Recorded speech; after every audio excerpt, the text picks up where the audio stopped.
if we shift our perception of this situation, every human being is probably the right and proper song, given where they come from and their DNA, and they're all expressions of the spirit of creation.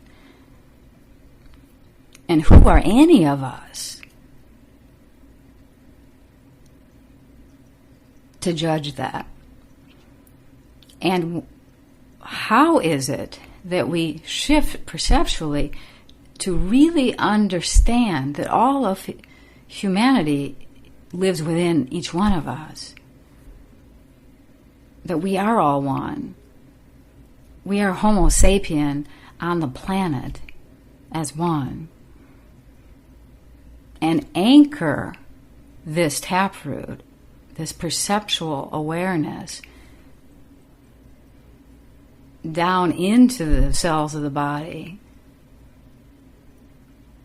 such that we can walk in the world with no judgment, no attachments, no suffering, and seeing beauty.